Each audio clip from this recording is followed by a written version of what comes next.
তারা স্লোগান তুলছেন। আমরা এখন একজন রিক্সা শ্রমিকের একেবারেই ভেতরের কথা শুনবো।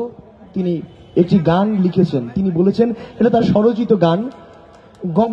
রংপুরের গঙ্গাচড়ার রিক্সা শ্রমিক সুলতান মিয়া, রংপুরের গঙ্গাচড়ার সুলতান মিয়া এখন আমাদের সামনে গান পরিবেশন করবেন।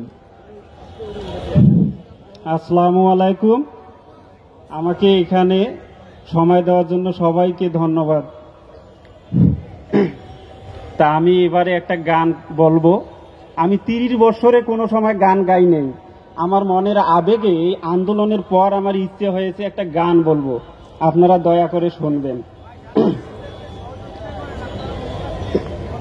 ব্যথা দিয়াছে রে সবার দুঃখ দিয়াছে, ভারতের সৈনিক এনে গুলি করেছে।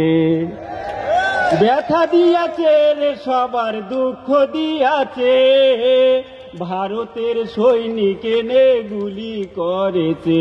হাসিনা মানুষ মেরেছে। আর্মি সেনা চাঁদের কণা বড়ই দয়াবান, দয়া করে ভিক্ষা দেছে শেখের বেটির জান। আর্মি সেনা চাঁদের কণা বড়ই দয়াবান, দয়া করে ভিক্ষা দেছে শেখের বেটির জান। বিনিময়ে গোপালীরা পূর্তি দান দেছে, পেট্রোল দিয়ে আর্মি সেনার গাড়ি পুড়িছে।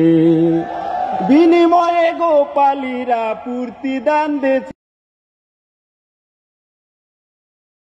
গাড়ি পুড়িছে। পুলিশ হলো আইনের রক্ষক সকল জনতার, তোমরা কেন করছেন বাহে অত অত্যাচার। পুলিশ হলো আইনের রক্ষক সকল জনতার, তোমরা কেন করছেন বাহে অত অত্যাচার। বুলেট খাইয়া হাসপাতালে কেহই ভোলে নাই, বুলেট খাইয়া হাসপাতাল হিসাব তোমায় দিতে হবে। কয়টা করছেন গুলি ও মামু, কয়টা করছেন গুলি। স্বৈরাচারী শাসন করলো বাংলার স্টুডেন্ট, দুর্নীতি আর করবে না ভাই কোনো ডিপার্টমেন্ট। স্বৈরাচারী শাসন করলো বাংলার স্টুডেন্ট, দুর্নীতি আর করবে না ভাই কোনো ডিপার্টমেন্ট। বলতে গেলে ব্যথা লাগে পিলখানার ঘটনা, মানুষ নামে রাজরাইল ছিল শেখের মেয়ে হাসিনা। বলতে গেলে ব্যথা লাগে পিলখানার ঘটনা, মানুষ নামে রাজরাইল ছিল শেখের মেয়ে হাসিনা। হেফাজতে রক্ত দিয়া রাস্তা করছে লাল, আল্লাহর ইচ্ছায় ছাত্ররা সব করছে বেসামাল। মেজর সিনহা খুন হয়েছে, মেজর সিনহা খুন হয়েছে, খুনের হয় নাই ফাঁসি। শেখের বেটি ডলার দিয়েছে, খুনিরে ভালোবাসি। আব্রাহারের দোষ ছিল না, মারলো জুলুম করে, নিজ কথা বলার জন্য জীবন নিল কেড়ে। আব্রাহারের দোষ ছিল না, মারলো জুলুম করে, নিজ কথা বলার জন্য জীবন নিল কেড়ে। ও মামু জীবন নিল কেড়ে। হবে হবে কবে হবে ওই খুনির বিচার, ভেগে দিও রেখে গেছে গোপালী স্বৈরাচার, ভেগে দিও রেখে গেছে গোপালী স্বৈরাচার। ব্যথা দিয়াছে রে সবার দুঃখ দিয়াছে, ভারতের সৈনিক। আমি হঠাৎ করে বলতেছি তো আমার গাও কাঁপতেছে। আমি এর আগে কোনো সময় গান গাই নাই, আরো হয়তো একটু সুন্দর হইতো।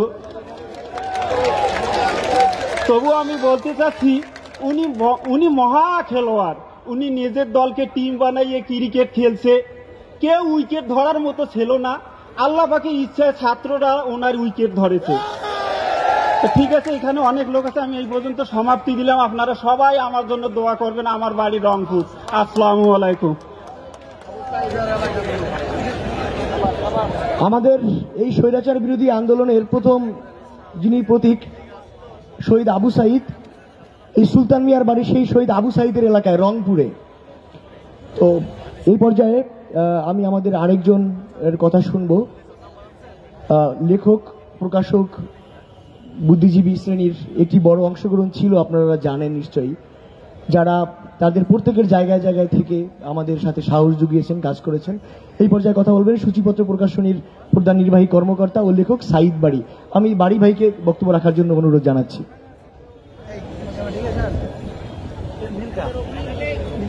উপস্থিত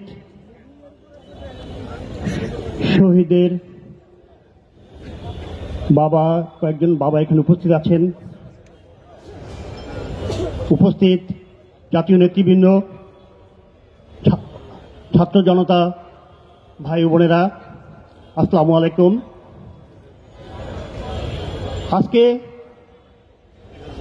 আমরা যাদের জন্য এই মুক্ত বাতাসে নিঃশ্বাস নিচ্ছি, সেই শহীদদের স্মৃতির প্রতি গভীর শ্রদ্ধা জানাচ্ছি। আজকে যখন আমরা এখানে কথা বলছি, তখন হাজার ছাত্র জনতা হাসপাতালে ব্যথায়, যন্ত্রণায় গুলিবিদ্ধ হয়ে, চোখে গুলিবিদ্ধ হয়ে, শরীরে গুলিবিদ্ধ হয়ে কাতরাচ্ছে।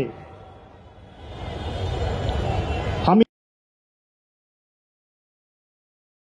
রাষ্ট্রের দায়িত্ব মনে করিয়ে দিতে চাই, অবিলম্বে তাদের সুচিকিৎসা